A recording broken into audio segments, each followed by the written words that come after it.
बड़ी खबर भारतीय क्रिकेट टीम पर अब पाकिस्तान फिदा हो चला है। वसीम अकरम ने भारत की जमकर तारीफ की है। भारत ने जो प्रदर्शन चैंपियंस ट्रॉफी में किया उसके बाद ये तारीफ, आज भारत का वो दबदबा है जैसा कभी ऑस्ट्रेलिया का था। पाकिस्तानी क्रिकेट टीम पर भी उन्होंने हमला बोला है। सुधार नहीं हुआ तो पाकिस्तान का हाल और खराब हो जाएगा। चैंपियंस ट्रॉफी में जीत के बाद भारत पर पाकिस्तान पूरी तरीके से फिदा दिख रहा है। पाकिस्तान के पूर्व क्रिकेटर भारत की जमकर तारीफ करते नजर आए। कभी शोएब अख्तर तो अब वसीम अकरम ने हिंदुस्तान की टीम की बड़ाई की है। अकरम ने कहा कि इस वक्त क्रिकेट में भारत का वो दबदबा है जैसे एक समय में ऑस्ट्रेलिया का था। और इतना ही नहीं, उन्होंने ये भी कहा कि अगर भारत अपने मैच पाकिस्तान में भी खेलता तो ऐसे ही जीत हासिल करता। वहीं दूसरी तरफ उन्होंने अपने ही देश पाकिस्तान की टीम को लेकर भी प्रतिक्रिया दिया है, रिएक्शन दिया है। कहा कि अगर पाकिस्तान क्रिकेट में सुधार नहीं हुआ तो पाकिस्तान का हाल और खराब हो जाएगा। आपको बता दें कि पाकिस्तान की मेजबानी में आयोजित हुई चैंपियंस ट्रॉफी में भी पाकिस्तान की टीम एक भी मैच नहीं जीत पाई। और वहीं दूसरी तरफ भारत ने अपना एक भी मुकाबला नहीं हारा, सभी टूर्नामेंट मैच जीते और चैंपियन भी बन गया, जिससे दुनिया भर में पाकिस्तान की किरकिरी तो हो ही रही है, लेकिन हिंदुस्तान की जय जयकार हर जगह देखने को मिल रही है। और यही कारण है कि आज पाकिस्तान भी पूरी तरीके से हिंदुस्तान पर फिदा हो चुका है। सुधार नहीं हुआ तो पाकिस्तान का हाल और खराब होगा, लेकिन पाकिस्तान यहां पर अब इंडियन क्रिकेट टीम पर फिदा हो चला है। आइए ग्राफिक्स के जरिए आपको समझाने की कोशिश करें कि क्रिकेट में ऑस्ट्रेलिया का दबदबा किस तरीके का रहा था। चलिए, क्रिकेट में ऑस्ट्रेलिया का दबदबा, वर्ल्ड कप की बात करें वनडे में तो 5 मैचेस यहां हासिल किए थे। वर्ल्ड कप T20 एक, और वहीं चैंपियंस ट्रॉफी 2 चैंपियंस ट्रॉफी यहां पर ऑस्ट्रेलिया अपने नाम कर चुका है, जिसके बाद यहां पर ये दबदबा कायम किया। वहीं बात करें क्रिकेट में भारत के दबदबे की तो वर्ल्ड कप यहां पर क्रिकेट ने 2 हासिल किए हैं वनडे में, वहीं T20 में 2 वर्ल्ड कप अपने नाम कर चुका है। और champions trophy 3 champions trophy cricket में अपने नाम भारत कर चुका है, जिसके बाद अब यहां पर कंपैरिजन ऑस्ट्रेलिया और भारत में होना शुरू हो गया है। कामयाबी की दास्तान भी जान लीजिए।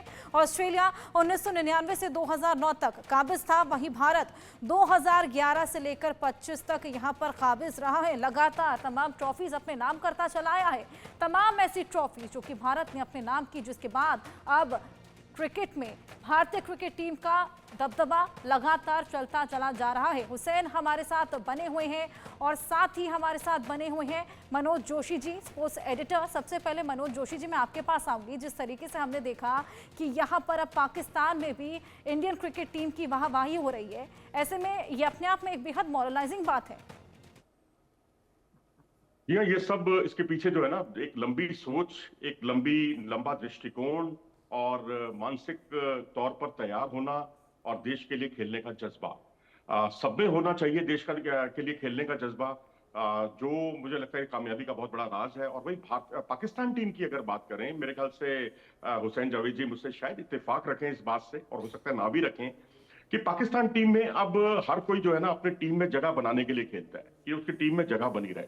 अब आप देखिए, मिसबाउल हक जो है, जब आपके कोच हुआ करते थे और बाबर आजम की जोड़ी जिम्बाब्वे और आयरलैंड के खिलाफ आप फुल फ्लैश टीम उतारा करते थे, प्लेयर फट्टर हो जाते थे, इंजर्ड हो जाते थे, किसी को कोई परवाह नहीं। रिजवान की तो मैं कितनी सारी पारियां आपको गिना सकता हूं जिसमें सिर्फ अपने लिए खेलते हुए दिखाई दिए, कंट्री के लिए खेलते हुए बिल्कुल नहीं दिखे, क्योंकि उन्हें डर होता था कि कहीं कोई जगह ना उनकी चली जाए, क्योंकि सरफराज पीछे बैठे हुए हैं। उनको वापस लाया गया, जो कि सफलतम कप्तान रहे हैं उनके चैंपियंस ट्रॉफी 2017 के। तो ये सारी चीजें जो ना, एक जो डर वाला जो माहौल है उसको पहले तो खत्म करना पड़ेगा, दोस्ताना संबंध बनाने पड़ेंगे। बीसीसीआई बिल्कुल खिलाड़ियों के हिसाब से चलता है, और जहां जरूरत पड़ती है खिलाड़ियों को जो है भविष्य की नीति को ध्यान में रखते हुए उनको रिटायरमेंट के लिए जो है प्रेरित भी करता है, क्योंकि आगे का हमें वो भी देखना है। क्योंकि अब अगला वर्ल्ड कप जो है साउथ अफ्रीका में होना है, वहां हमारे स्पिन ऑलराउंडर नहीं चलेंगे, वहां पर पेस ऑलराउंडर चलेंगे। फिर हम जो है वापस हम पेस ऑलराउंडरों पर आएंगे, शिवम दुबे पर आएंगे, अन्य खिलाड़ियों पर हार्दिक पांड्या, ये सब हमारे लिए तुरूप का इक्का होंगे। मुझे लगता है प्लानिंग जो है ना वो हमारी बहुत अच्छी है, सिस्टम बहुत अच्छा है, जिसकी वजह से जो मुकाम वेस्ट इंडीज ने 80 और 90 के दशक में, अर्ली 90s और 70 और 80 के दशक में हासिल किया, कंप्लीट डोमिनेशन, जो डोमिनेशन ऑस्ट्रेलिया ने हासिल किया, जो और आज का भारत का दबदबा यही बयान करता है कि अब पिछले 24 आईसीसी के मैचों में भारत 23 में विजयी रहा है, जीता है, केवल एक मैच हारा है, फाइनल मुकाबला।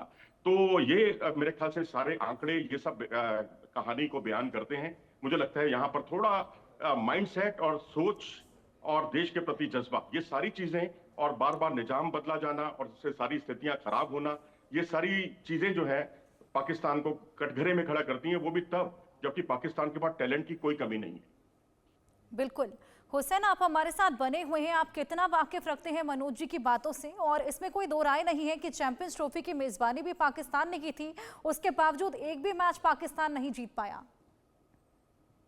मैं उनकी काफ़ी बातों से इत्तेफाक करता हूँ, इसमें कोई शक नहीं है, क्योंकि मैं हमेशा से ये मानता आया हूँ और कहता भी हूँ कि इंडियन जो टीम है उसको मैं 1992 से फॉलो करूँ, और 2003 के बाद उन्होंने अपने सिस्टम के अंदर, अपने स्ट्रक्चर के अंदर और जो भी उनका डोमेस्टिक सिस्टम है, बहुत अच्छे बदलाव किए। सबसे पहले जो उन्होंने काम किया कि अपने जो प्लेयर है, इवन जो नेशनल टीम के अंदर है, उनको तो सही तरह से तमाम फैसिलिटीज वगैरह उनको मिल जाती हैं, उनको अच्छे पैसे भी मिलते हैं, लेकिन डोमेस्टिक के अंदर जो प्लेयर आता है, जो 16 साल के, 18 साल के, 19 साल के बच्चे आते हैं, उनको भी उन्होंने एक सपोर्ट सिस्टम दिया है कि भाई आप जम के खेलो, पैसे की फिक्र नहीं करनी, अगर आप में टैलेंट होगा, आप में क्षमता होगी तो आप टीम में आ जाओगे। और सबसे बड़े आईपीएल ने तो इंडिया का नहीं, पूरी जो खेल है उसका धारा ही बिल्कुल चेंज करके रखती है, और उससे इंडिया को बहुत ज्यादा फायदा हुआ। और इंडिया का यही जो रोल मॉडल है आईपीएल का, ये बाद में हमारे यहाँ भी फॉलो हुआ और कई और कंट्रीज जो है वहां पर भी हुआ है। लेकिन मैं इसमें वही कहूंगा कि हमारे यहाँ मसले अभी तक वही हैं, क्योंकि गेम बहुत ज्यादा चेंज हो चुकी है। ये मॉडर्न डे किस्म की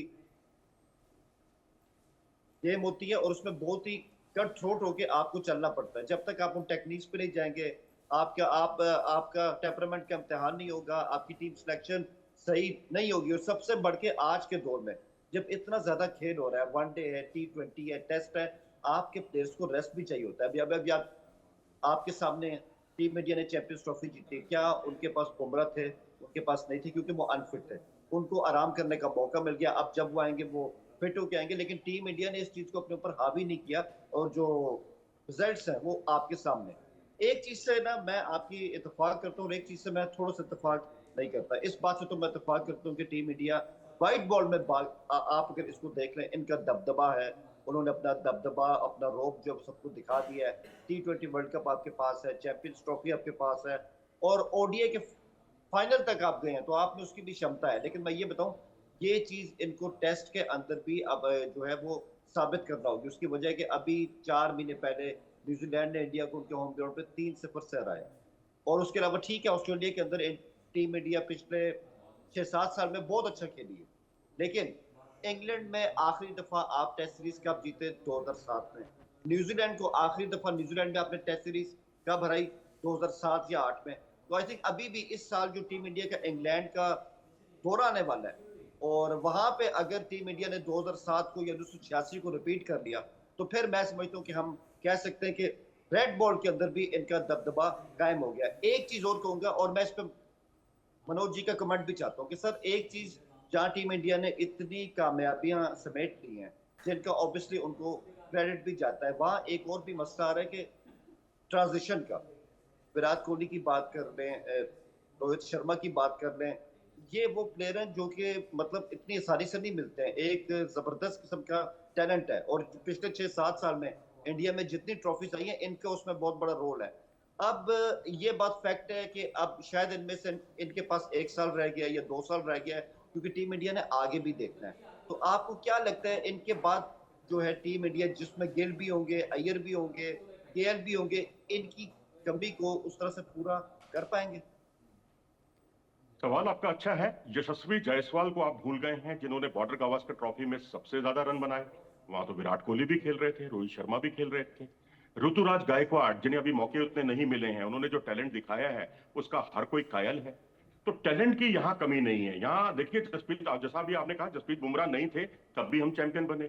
मोहम्मद सिराज के लिए आपने ही आलोचना की थी कि भाई उनको टीम में होना चाहिए था, वो नहीं थे। हम तो अर्शदीप को मानकर चल रहे थे कि उनको मौका मिलेगा, लेकिन स्ट्रेटेजी और कंडीशंस के हिसाब से हम लोगों ने अपनी जो है पॉलिसीज को ढाला, और उसके अच्छे परिणाम रहे। बाकी अभी थोड़ी देर पहले आप हुसैन जावेद जी कह रहे थे कि न्यूजीलैंड को 2007 के बाद हम हरा नहीं पाए हैं। तो थोड़ा सा मैं आपको क्लियर कर दूं कि 2012-13 में महेंद्र सिंह धोनी की टीम जो रवाना हुई थी, न्यूजीलैंड गई थी, वहां उसने 41 साल के बाद जो है सीरीज जीती थी और अपना परचम लहराया था। यही गौतम गंभीर ने वहां डबल सेंचुरी भी बनाई थी। तो बाकी न्यूजीलैंड की टीम जब भी भारत आई है बहुत कमजोर टीम साबित हुई है। हमने उसको अक्सर हराया है। मुझे नहीं याद आ रहा कि न्यूजीलैंड ने यहां आकर हमें हराया हो, हाल की सीरीज को छोड़ दें तो निश्चित तौर पर मैं कहूंगा कि हमें गिरकर उठना आता है, जो पाकिस्तान को गिरकर उठना नहीं आता, क्योंकि यहां फेयर सिलेक्शन होता है। अब देखिए 2007 के वर्ल्ड कप में आपकी टीम का क्या हश्र हुआ, हमारा क्या हश्र हुआ, लेकिन हम दोबारा उठ गए, आप नहीं उठ पाए। आपके यहाँ मोहम्मद आसिफ और मोहम्मद आमिर एक नई सनसनी के तौर पर उठे, जिन्होंने द्रविड़, सचिन सबको परेशान किया, लेकिन वो कहां चले गए, गायब हो गए, एक मैच फिक्सिंग की चपेट में आ गया। उसके बाद आपके जुनैद खान इतने अच्छे बाएं हाथ के तेज गेंदबाज थे, वो कहां चले गए। आप मतलब जैसे कहते हैं ना, एक बच्चा गोद में होता है, वो रोता है और छनकना बजता है, वो उधर देखता है, छनकना दूसरी तरफ बजता है, वो दूसरी तरफ देखने लग जाता है, छनकना तीसरी तरफ दूर बजता है, वो वहां देखने लग जाता है। पाकिस्तान क्रिकेट का कुछ यही हाल है। आप अपने खिलाड़ियों पर भरोसा क्यों नहीं करते? हारने के बाद, गिरने के बाद हम भी हारे हैं, हम भी जो है, आपने ठीक कहा, न्यूजीलैंड से हम लोग, हमारा क्लीन स्वीप हुआ, लेकिन उसके बाद आप कल्पना कर सकते हैं कि हमारी टीम ने फिर से रिवाइव किया। हमारे यहाँ हो हल्ला नहीं होता, हमारे यहाँ टीम नहीं बदली जाती। आपके यहाँ तो निजाम बदलता है तो पूरी टीम ही बदल जाती है, कोच बदल जाते हैं। कितने कोच आपने बदल डाले, अब आपके कितने ही प्रेसिडेंट बदल गए हैं। जो नया प्रेसिडेंट आता है पीसीबी का, वो अपने साथ नई टीम लेकर आता है। पुरानी टीम की जो सोच होती है उसको बिल्कुल जो खड्डे में डाल दिया जाता है, हाशिए पे चले जाती हैं वो सारी चीजें। तो ये बड़ी छोटी छोटी चीजें हैं, लेकिन वो असर बहुत ज्यादा डालती हैं, क्योंकि उठकर गिरना, वाकई मैं समझता हूं पाकिस्तान को ही नहीं पर पूरी दुनिया को भारत से सीखना चाहिए। आपने बिल्कुल ठीक कहा, बॉर्डर गावस्कर ट्रॉफी में हम हारे, लेकिन आप ये भी तो ध्यान रखिए ना कि उससे पहले जो 4 सीरीज हुई, दुनिया में इकलौती टीम थी भारत जिसने ऑस्ट्रेलिया को ऑस्ट्रेलिया में जाकर एक बार नहीं 2 बार हराया, 2 अलग अलग सीरीज में हराया। ऑस्ट्रेलिया की टीम भारत आई, यहां वो बिल्कुल कमजोर टीम साबित हुई।